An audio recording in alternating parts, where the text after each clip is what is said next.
Well, this is another album review I was supposed to get out a little while ago, but there's a lot of music on this. I really wanted to digest it, and honestly, I was just having way too much fun listening to this before I could review it. So let's dive into it now. Now my diamond is lost.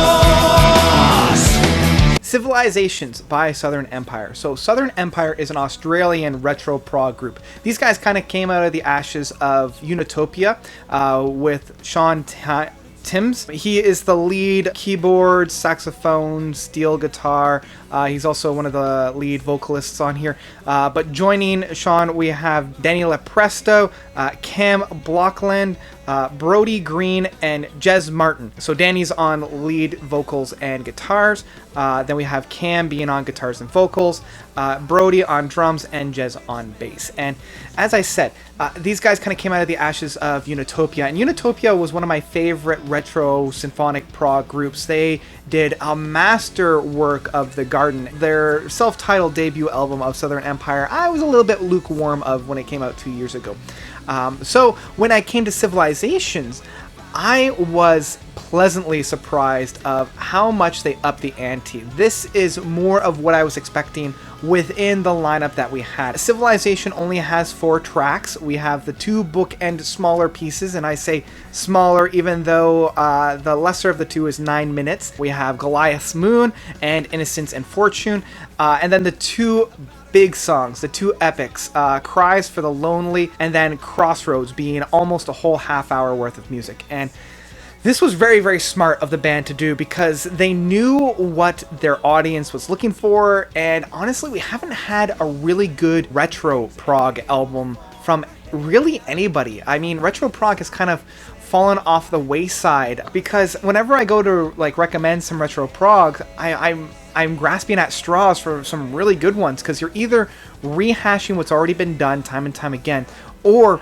what's trying and what's being experimented with just isn't landing. So luckily here on Civilization, we actually have something to kind of go for, really. This album is definitely a unified piece of music, and that is its strongest suit on this. I love Goliath's Moon. I love how it opens up.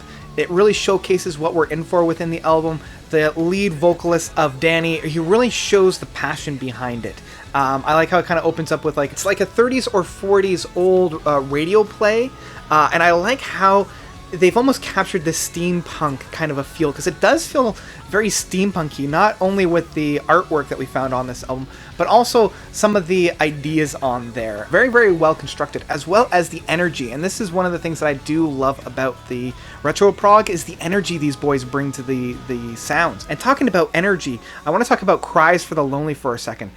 This track does a beautiful job. This is a perfect retro prog Goliath of a song, saying that from Goliath's Moon. But Cries for a Lonely, it gives you a great overture at the beginning. It introduces us to the themes that are going to be presented throughout the track. And then once we get into the meat of the song, that's where I see that most bands at this point would kind of slow things down and kind of slowly build the song up. But these guys decided to hit the ground running. And the first lyric that we have on this, Danny is just kind of belting it out. And I really enjoyed that presentation of this, starting off on such a almost like a resistance portion of no, we're gonna keep going instead of drawing things back. And the musicianship on this is just stellar. I was blown away by the improvement of these guys. I could feel on the first album they were a little bit shaky. They didn't quite know where everybody fit, but within this it feels like they know where everybody's playing in, and they're all playing to each other's skill set, and it is definitely shown within this particular piece.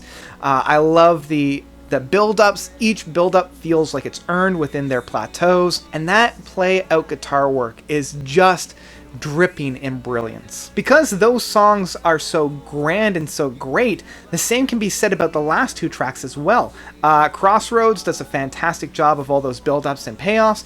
It does feel a little bit on the longer side, being almost 30 minutes, but it also feels earned as well. So I'm never feeling bored. I'm never feeling like my mind is wandering. I'm always engaged within the track. And there's a moment in Crossroads where they use a really interesting kind of jazz session with a like a violin piece. And it reminds me of a local artist called Dr. Draw. And if you don't know Dr. Draw, you should probably check him out. I'll leave a link down in the description about some of his works. A beautiful, beautiful violinist.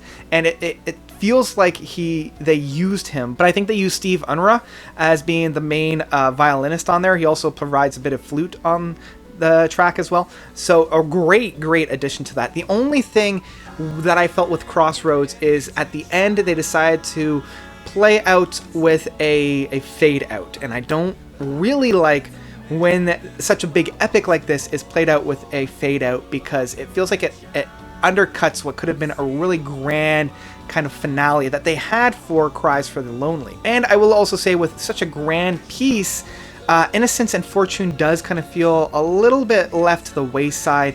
At this point, just because we've gone through so much music, I didn't really feel all that invested within this track, and I didn't feel like they really punctuated this song very well at the end. It just kind of felt like it trailed off at the end, and that's really the only criticism I have with it.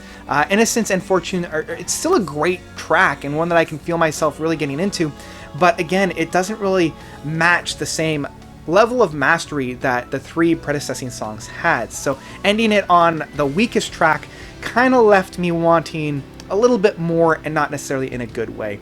So overall, I've still been loving this album, and I've been listening to this pretty steadily for the past couple of weeks. This is one that I would definitely recommend, and I would say pick this up in physical format. This is one that definitely needs to be in your collection if you are a retro prog fan such as myself. You're going to have a great time with it, and this is probably my favorite retro prog album that has come about probably within the past couple of years. Like, I can't really think of one that has hit me this hard. Definitely check this out. This one gets the note seal of approval. Good job, boys. And that's about it. What did you guys think of Southern Empire's second album of Civilization? Did you love it? Did you hate it? Let me know of your own thoughts once you've had to listen to this by commenting down below. Thank you guys so much for watching. As always, you guys are definitely the best. And until next time, notes out.